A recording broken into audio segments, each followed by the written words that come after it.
Hello दोस्तों, स्वागत है आप सभी का टू द पॉइंट के एनवायरनमेंट एंड इकोलॉजी के सेशंस में। हमने चंद पिछले चैप्टर्स में टेरेस्ट्रियल इकोसिस्टम और एक्वाटिक इकोसिस्टम्स के बारे में देखा। आज हम इसी एनवायरनमेंट और इकोलॉजी में एक और स्टेप आगे लेने वाले हैं। आज के इस चैप्टर में हम एनवायरनमेंट पोल्यूशन के बारे में बात करेंगे, यानी कि वातावरण प्रदूषण। हम देखने की कोशिश करेंगे कि उस एनवायरनमेंट को पोल्यूट किस तरीके से किया जा रहा है। अलग अलग जो पोल्यूशंस हमें देखने को मिलते हैं, एयर पोल्यूशन, वाटर पोल्यूशन, इन सभी के बारे में एक ब्रीफ जो है हम ओवरव्यू देखने की कोशिश करेंगे। इस चैप्टर को भी हमने 2 भागों में डिवाइड किया हुआ है। तो आइए एनवायरमेंटल पोल्यूशन फर्स्ट पार्ट में देखते हैं कि हमें सीखने को क्या मिलता है। सबसे पहला जो सबसे अच्छा सवाल है वो है पोल्यूशन होता क्या है, प्रदूषण जिसे हम कहते हैं। ये दरअसल पोल्यूशन का डेफिनेशन क्या है। देखिए, pollution is defined as an addition of undesirable material into the environment as a result of human activities. 3 important चीज़ें हैं यहाँ पर जो आपको ध्यान में रखनी है। सबसे पहला तो अनडिज़ायरेबल मटेरियल, यानी कि जिसे डिज़ायरेबल नहीं किया गया है, जिसकी ज़रूरत ही नहीं है या फिर जिसे पसंद नहीं किया गया है, उस तरीके के मटेरियल को, पार्टिकल को एनवायरनमेंट में बढ़ना या फिर उसका एडिशन होना एनवायरनमेंट में as a result of human activity. Nature के तौर पर नहीं, नेचर अगर कोई भी मटेरियल ऐड करता है तो उसे अपने आप ही वो डिलीट भी करता है। नेचर को पता है कि सस्टेन किस तरीके से करना है खुद को, लेकिन इंसान को ही नहीं पता कि नेचर और एनवायरनमेंट को किस तरीके से सस्टेन करना है। तो याद रखिएगा कि पोल्यूशन जो है वो एडिशन है अनडिजायरेबल मटेरियल का एनवायरनमेंट में as a result of human activities. आप यहाँ पर देख सकते हैं कि किसी फैक्ट्री से जो है कितनी तरीके से यहाँ पर पोल्यूशन हो रहा है, कितना धुआं, कितने डस्ट पार्टिकल्स जो है वहाँ से एनवायरनमेंट में छोड़े जा रहे हैं। तो इस तरीके से ये तो अनडिजायरेबल ही है। नेचर को तो ये डिजायरेबल नहीं है कि उसमें पोल्यूशंस आए, हार्मफुल पार्टिकल्स, मटेरियल जो है वो प्रोड्यूस हो, क्योंकि ये एडवर्सली इफेक्ट करते हैं ओजोन का डिप्लीशन वगैरह, क्लाइमेट चेंज, ग्लोबल वार्मिंग, इन सभी जैसे इंपॉर्टेंट जो इश्यूज हैं, प्रॉब्लम्स हैं, वो इसी तरीके के पोल्यूशन से आगे बढ़ते हैं। तो याद रखिएगा कि ये एक स्टैंडर्ड डेफिनेशन है, अनडिजायरेबल मटेरियल का ऐड होना एनवायरनमेंट में as a result of human activity. The agents which cause environmental pollution are called pollutants. तो यहाँ पर डस्ट, धुआं वगैरह ये सभी जो है इन्हें पोल्यूटेंट्स कहा जाएगा, क्योंकि ये जो है पोल्यूशन को आगे बढ़ा रहे हैं। Pollutants may be defined as a physical, chemical or biological substance unintentionally released into the environment which is directly or indirectly harmful to humans and other living organisms। जो कोई भी फिजिकल हो, केमिकल हो, बायोलॉजिकल सब्सटेंस भी क्यों ना हो, उसे अनइंटेंशनली जो है एनवायरनमेंट में छोड़ना ताकि वो डायरेक्टली और इनडायरेक्टली ह्यूमंस को और लिविंग ऑर्गेनिजम्स को हार्म प्रोड्यूस करे, तो उन्हें पोल्यूटेंट्स कहा जाएगा। वांटेडली भी जो है कई बार हम पोल्यूटेंट्स का इस्तेमाल करते हैं, अनइंटेंशनली भी नहीं, इंटेंशनली भी जो है कई बार इंडस्ट्रीज वगैरह अपने हार्मफुल सब्सटेंसेस को रिवर्स वगैरह में छोड़ते हैं। इसके वजह से भी पोल्यूशन वगैरह भी बढ़ता है। तो इस तरीके से डेफिनेशन पोल्यूटेंट्स का यही है कि वो हार्म करते हैं, पोल्यूशन जो है वो आगे बढ़ाते हैं इस एनवायरनमेंट का। Classification of pollutants. तो भाई इन पोल्यूटेंट्स को किस तरीके से हम क्लासिफाई कर सकते हैं? According to form in which they persist after being released into the environment. तो एनवायरनमेंट में छोड़ने के बाद वो किस तरीके से वहां पर सर्वाइव करते हैं, उसके बेसिस पर उन्हें सब क्लासिफाई किया जा सकता है। सबसे पहला primary pollutants. These are pollutants persisted in the environment in form it is released from the source, example carbon dioxide, nitrogen oxide etc। यानी कि वो डायरेक्टली उसी फॉर्म में होते हैं जिस फॉर्म में उन्हें छोड़ा जाता है। Best example carbon dioxide, nitrogen oxide, ये वगैरह जो है किस तरीके से हम रिलीज करते हैं। कार्बन डाइऑक्साइड तो बेस्ट एग्जांपल ह्यूमन जो है वो रिस्पायर करके छोड़ते हैं, ऑक्सीजन इनटेक करते हैं और कार्बन डाइऑक्साइड छोड़ते हैं। और जब कार्बन डाइऑक्साइड छोड़ते हैं तो वो कार्बन डाइऑक्साइड उसी तरीके से एग्जिस्ट करता है उस एनवायरनमेंट में। लेकिन क्या सिर्फ रेस्पिरेशन से ही कार्बन डाइऑक्साइड रिलीज होता है?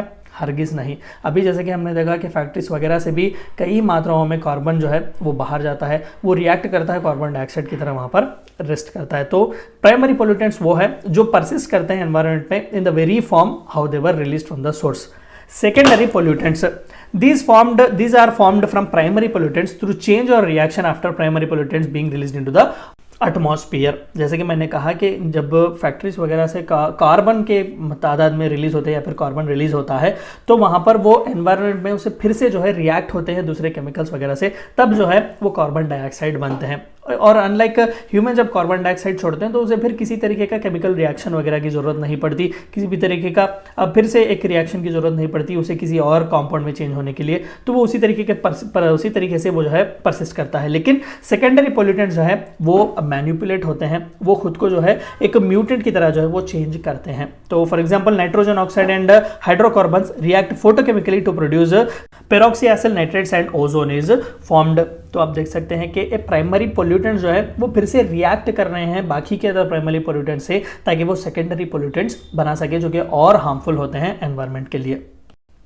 According to their nature of degradation, तो वो किस तरीके से एनवायरनमेंट में डिग्रेड हो रहे हैं उसके बेसिस पर भी हम पोल्यूटेंट्स को जो है क्लासिफाई कर सकते हैं। सबसे पहला biodegradable pollutants, those pollutants which can be broken down into simpler harmless substances in the nature in due course of time by action of microorganisms like certain bacteria और called biodegradable pollutants. Example domestic waste, that is garbage, urine, sewage etcetera, ये सभी जो है वो easily degrade होते हैं। Micro organisms होते हैं, बैक्टीरिया होते हैं जो उन्हें डिकम्पोज करते हैं या फिर उन्हें डिग्रेड करते हैं एनवायरनमेंट में और वो एनवायरनमेंट का एक हिस्सा बन जाते हैं, तो इन्हें बायोडिग्रेडेबल पोल्यूटेंट्स कहते हैं। ये इतने हार्मफुल नहीं होते लेकिन एक छोटे से जो है स्तर पर ये हार्म करते हैं एनवायरनमेंट को। लेकिन जो सबसे ज्यादा हार्म करते हैं वो है non biodegradable pollutants. Best example जो पॉलीथीन के कवर्स वगैरह हम इस्तेमाल करते हैं, जो प्लास्टिक के कैरी बैग्स वगैरह इस्तेमाल करते हैं, वो नॉन बायोडिग्रेडेबल पोल्यूटेंट्स हैं।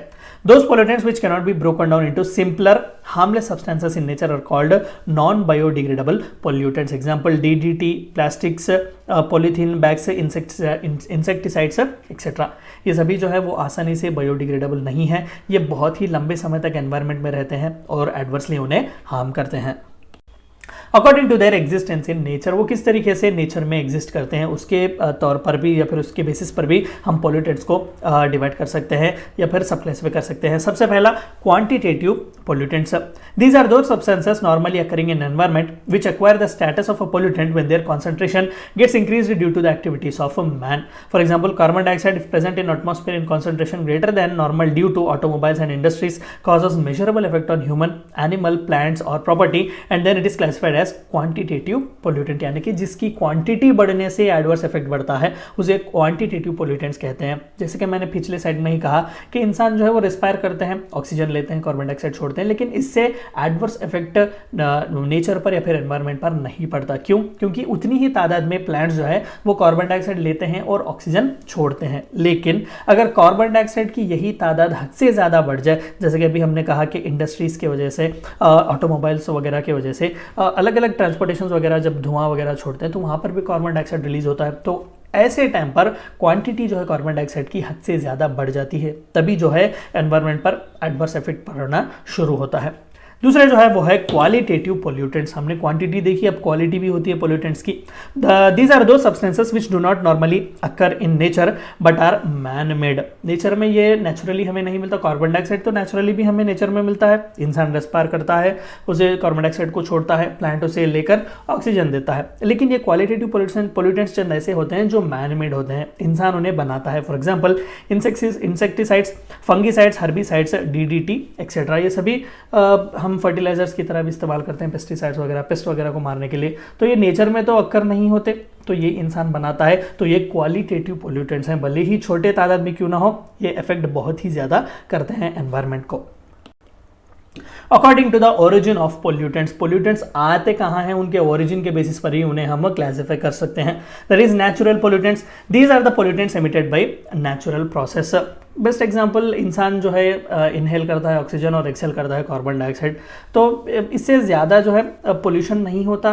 लेकिन जाहिर सी बात है कि नेचुरली जो है ये पोल्यूटेंट्स होते हैं। नेचर भी कई बार जो है चंद एडवर्स फिनोमेनॉस की वजह से हद से ज़्यादा चंद ऐसे सब्सटेंसेस या फिर मटेरियल्स को प्रोवाइड करता है जो नेचर के लिए बहुत ही एडवर्स होते हैं। एंड दूसरा जो है वो एंथ्रोपोजेनिक यानी कि मैन मेड। अभी जैसे कि मैंने कहा कि पेस्टिसाइड्स, इंसेक्टिसाइड्स ये हमें नेचर में देखने को नहीं मिलते, ये जो है मैन मेड है। तो इस तरीके से these are pollutants caused by man made activities. तो ये on the basis of origin है। हमने पिछले स्लाइड्स में जो है on the basis of existence या परसिस्टेंस देखा, on the basis of quality, quantity वगैरह भी देखा। तो ये चंद सब क्लासिफिकेशंस थे। पोल्यूशन इंडिकेटर स्पीशीज, तो चंद ऐसे स्पीशीज हैं जो हमें डायरेक्टली पोल्यूशन को जो है इंडिकेट करते हैं, यानी कि बताते हैं कि पोल्यूशन के लेवल्स कितने हैं, या वो हद से ज़्यादा बढ़ गए हैं या फिर कम है या फिर कंट्रोल्ड हैं। चलिए इनके बारे में थोड़ा बहुत जानकारी कोशिश करते हैं। A species of organism that can indicate an area of pollution by its presence और absence in that specific area. अगर पोल्यूशन कम हो तो इस तरीके के ऑर्गेनिजम्स हमें वहाँ पर देखने को मिलेंगे, इस तरीके के स्पीशीज जो है हमें वहाँ पर देखने को मिलेंगे। अगर वहाँ पर पोल्यूशन हद से ज़्यादा है तो हमें ये स्पीशीज वहाँ पर देखने को नहीं मिलेंगे, तो इसीलिए इन्हें पोल्यूशन इंडिकेटर स्पीशीज भी कहा जाता है। सबसे बेस्ट एग्जांपल पहला है lichens. They are plants that grow in exposed places such as rocks और ट्री बार्क्स। यहाँ पर आप देख सकते हैं ये चंद छोटे माइक्रो ऑर्गेनिजम्स की तरह होते हैं, यानी कि ये भी ऑर्गेनिजम्स ही हैं। एक ट्री की तरह जो है ये ग्रोथ होते हैं, ये ट्री के बार्क्स पर, यानी कि उसके जो बार्क होता है उसका ट्रंक वगैरह पर वहाँ पर ग्रो होते हैं। रॉक्स वगैरह पर आपने ध्यान दिया हो तो ये ग्रीन कलर के होते हैं, तो ये ग्रो होते हैं। तो पोल्यूशन जहाँ पर कम है वहाँ पर इनकी ग्रोथ अच्छी होती है और पोल्यूशन जहाँ पर ज़्यादा है इनकी ग्रोथ वहाँ पर नहीं होती। तो ये सबसे पहले और सबसे इंपॉर्टेंट पोल्यूशन इंडिकेटर स्पीसीज हैं। दूसरा, इंडिकेटर ऑफ वाटर पोल्यूशन। अब तो हमने ये एटमॉस्फेयर पर देखा, फिर टेरेस्ट्रियल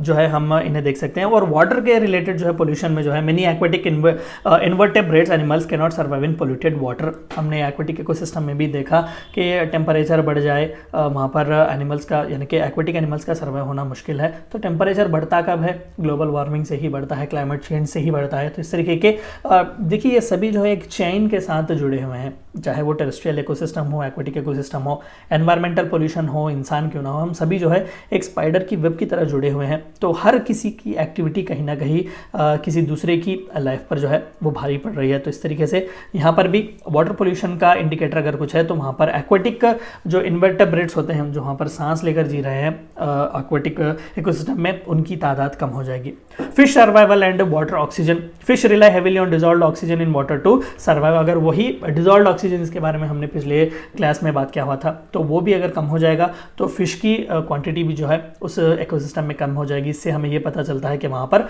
पोल्यूशन ज़्यादा है। ये थी चंद बातें आपको जाननी थी एनवायरमेंटल पोल्यूशन के इससे पहले पार्ट में। हम दूसरे पार्ट में, यानी कि जो आगे के चैप्टर है, उसमें हम एयर पोल्यूशन, वाटर पोल्यूशन और नॉइस पोल्यूशन के बारे में इन ब्रीफ बात करने की कोशिश करेंगे। Thank you for watching my video.